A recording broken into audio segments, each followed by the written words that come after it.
This video has been sponsored by Xlaserlab, more on them later. Hello there, welcome back to Backyard Ballistics. Sorry for the wait, but I promise I've been working for the good of the channel. Anyway, here's a Japanese Arisaka Model 38 rifle. Bit of a strange find for the European battleground, isn't it? That's because this is part of a lot of Japanese surplus weapons recently imported, and whoever kept these in storage abroad didn't worry too much about preserving it. But don't worry, I'm confident I can fix it. The main issues I can see are corrosion of the exposed metal surfaces, severe corrosion of the bolt dust cover, and a dodgy partial refinish on the stock. Notice how the appearance of the stock changes abruptly along this line. This is the first Japanese rifle I portray on the channel. They're definitely uncommon over here, and I find them quite fascinating. See, by the end of the 19th century, Japanese firearm technology was really lagging behind, and with the onset of the 20th century hostilities, the Japanese had to rush to modernize their arsenal. And a rash engineer has got two choices: come up with something in a hurry that's probably not going to work as intended, or copy something that already exists. Japan did both with mixed results. The Model 38 is an example of the second approach.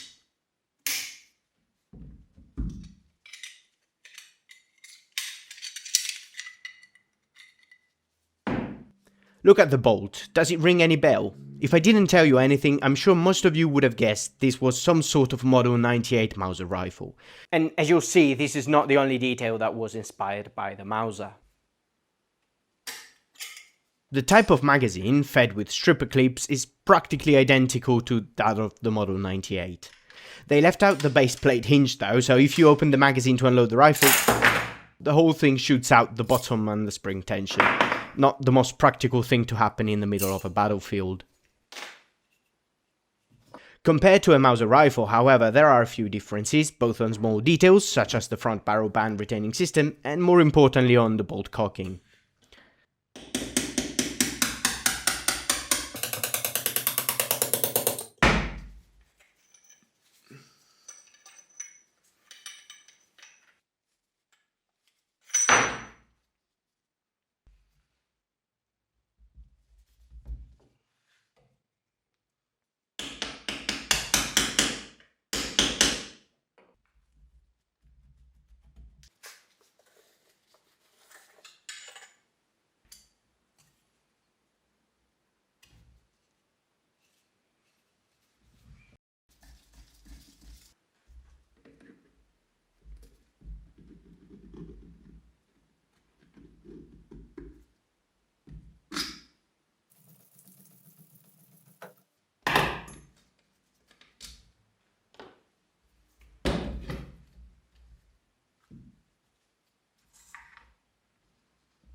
At this point I'm assessing the damage on the barrel action, and I'm quite relieved by the fact that only the exposed area of the barrel got damaged. This means I'm going to be able to conserve the original finish.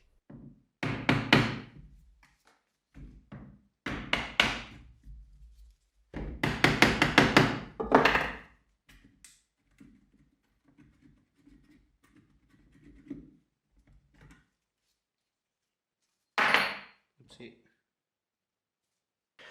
On the stock instead, we won't be as lucky. All metal parts need to come off, as we're going to need a more radical approach.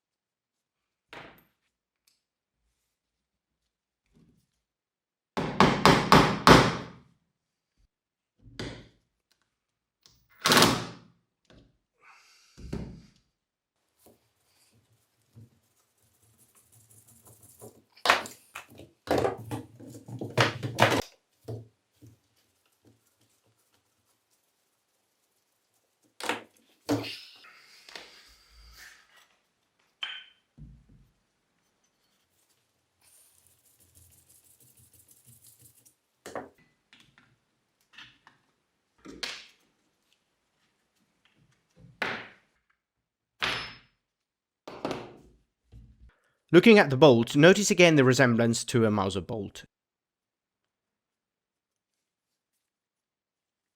The extractor is practically identical, but the cocking is instead totally different. The Arisaka cocks upon closing the bolt, while the Mauser cocks on opening.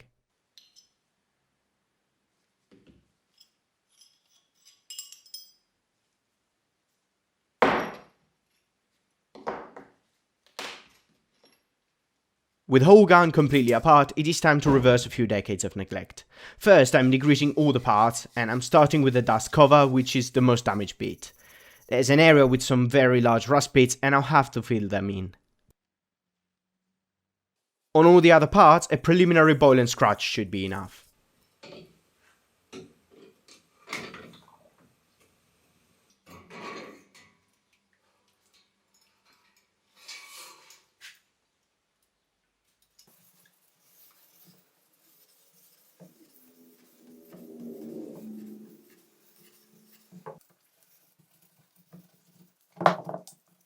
The original finish is preserved.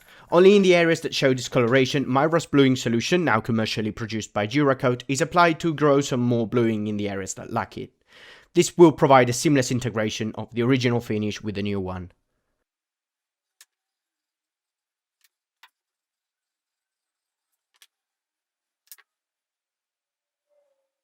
I'm treating the exposed area of the barrel in the same way. While the parts sit for 24 hours to rust, it's time to introduce a new powerful tool I have that is also the sponsor of today's video, the Xlaserlab X1 Pro, a highly capable 3-in-1 fiber laser system that allows me to cut, weld and clean all in one machine. I will let the machine do the talking.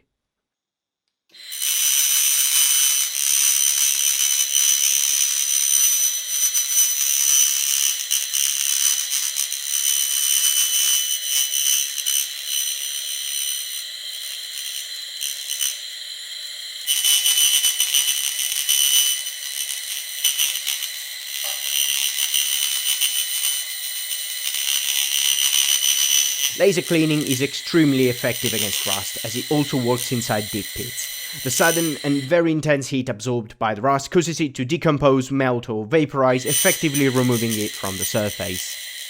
Also, by tweaking the parameters, exploiting the different heat conductivity of the base metal and the corrosion products, the process can be set to only affect the latter, therefore being a completely conservative process towards the base metal. The X1 Pro can also cut and weld metals, and it's honestly incredible how easy it is to get perfect welds that would require months of training with traditional welding processes.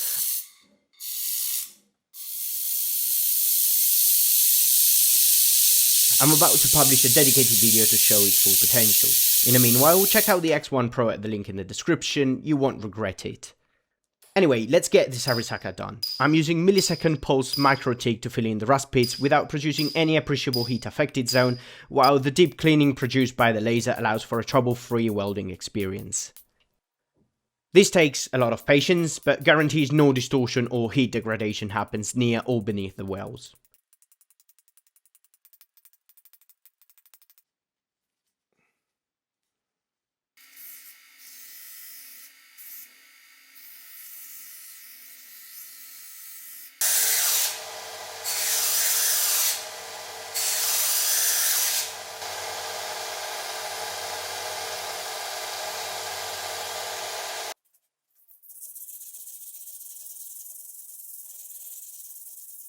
Once I've uniformed the texture, we can go on with rust bluing to match the look of the original finish.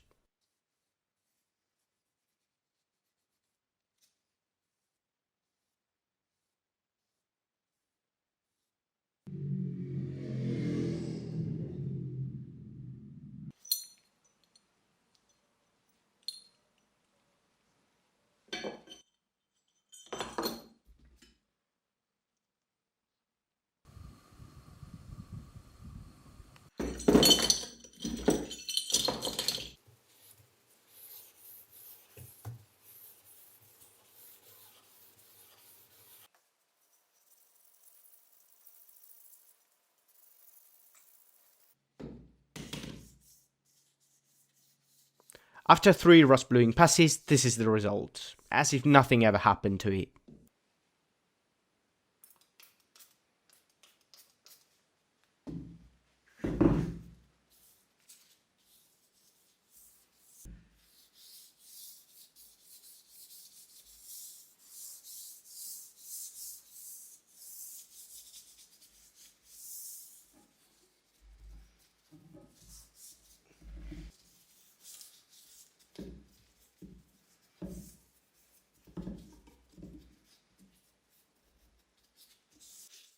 Only the handle and the rear knob on the bolt are blued, the rest is simply polished metal.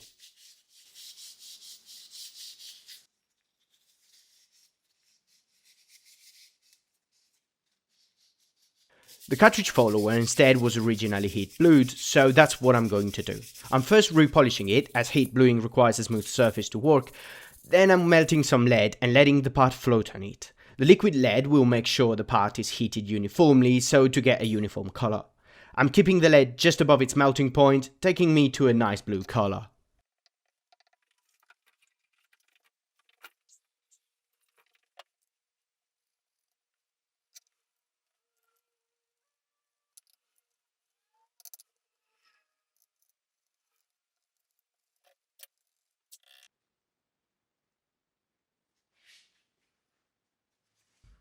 Okay, I'm done with the metal, let's take care of the woodwork.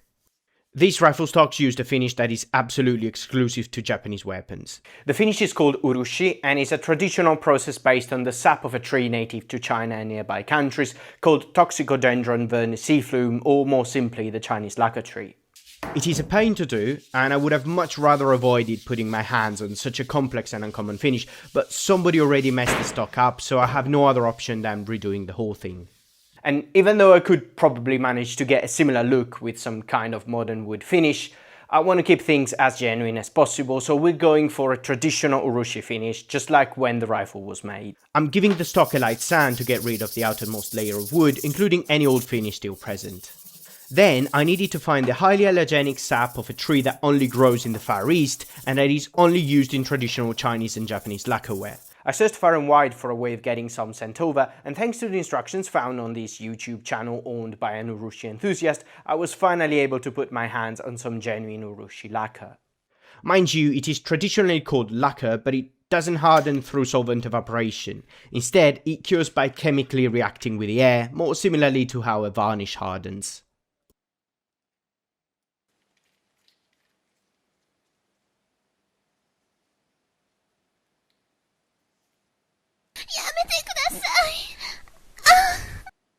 However, the way it behaves is different compared to any other wood finish you might have encountered. See, when it comes out of the tube, the product has a syrupy consistency and a weak orange tint to it. It is diluted with turpentine, and once wiped on wood, you would say it is an almost transparent finish.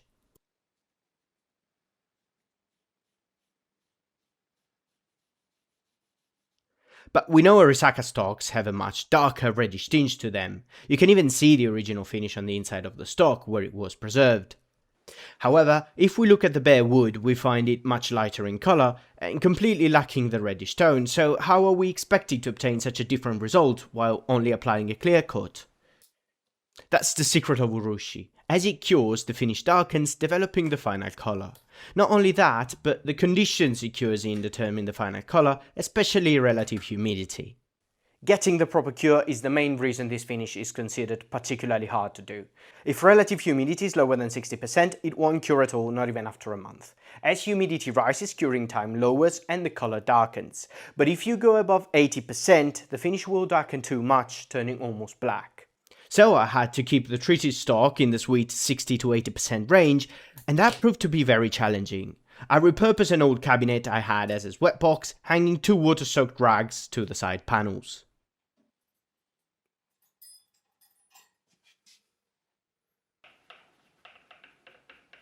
I then prepared some urushi lacquer and applied it to the stock as you would any regular wiping varnish. I'm using a very small pad to waste as little product as possible, since I only had that small tube and it had cost about $40.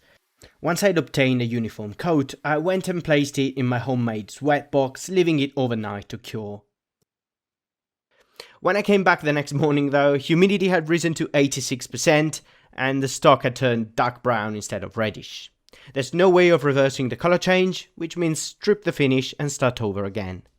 On my second attempt, I kept an eye on humidity the whole time and luckily got the results I wanted. Once cured, you treat it as any other finish, so I'm scrubbing it with fine steel wool and then applying another coat. Notice that the stock still has some darker patches. Those are most likely iron stains caused by rusting in storage. They can be mitigated by treating the wood with oxalic acid, but when you do that, some of the acid is inevitably left behind.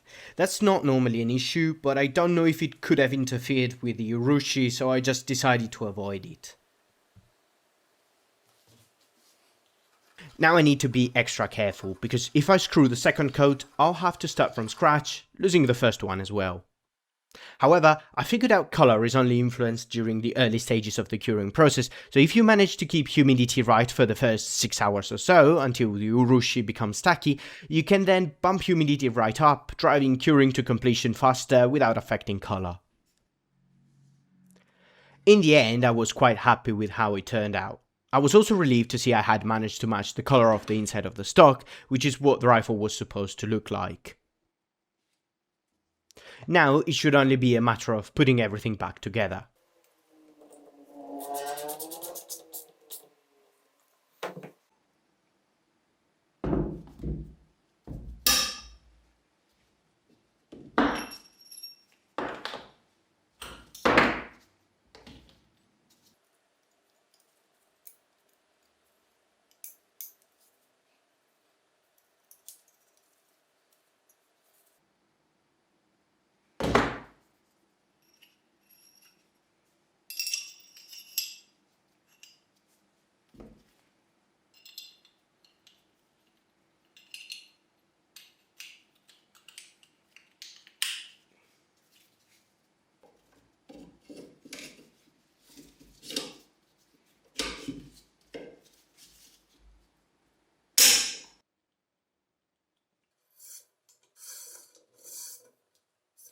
I took the chance to give the bore a good scrub, but unfortunately there's not much to save in here.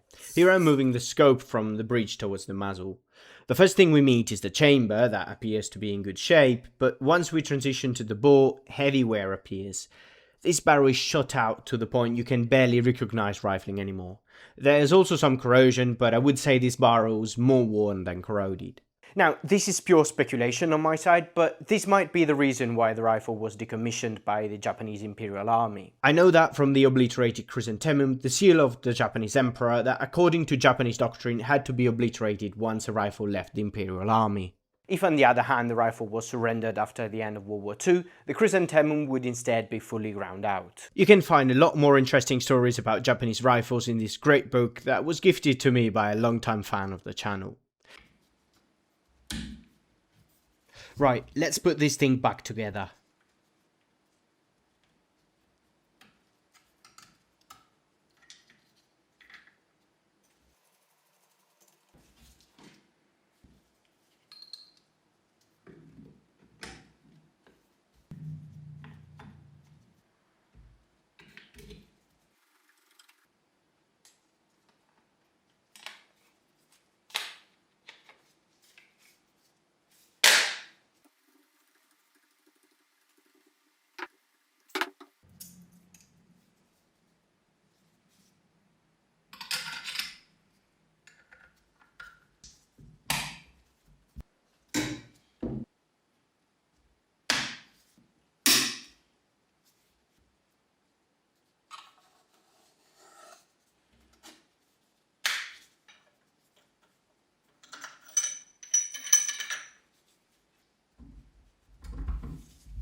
Quite an improvement, what do you think? Let me know in the comments.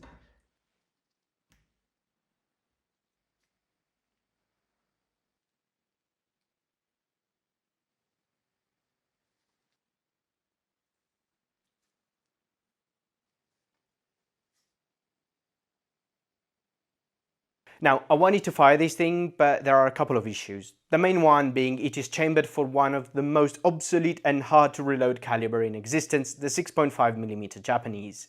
It uses a semi-rimmed case that has no parent or similar casing I could convert from. And of course, finding loaded ammunition in such an obsolete caliber is just out of the question in Europe. Secondly, the worn-out barrel wasn't looking promising, the Urushi finish had put me well behind schedule, and I just gave up the shooting test. Sorry about that, I hope you liked the video anyway. Once again, a huge thanks goes to my patrons, which as usual are all listed here. Thank you all for watching, subscribe if you'd like to see more, and I'll see you next time. Bye.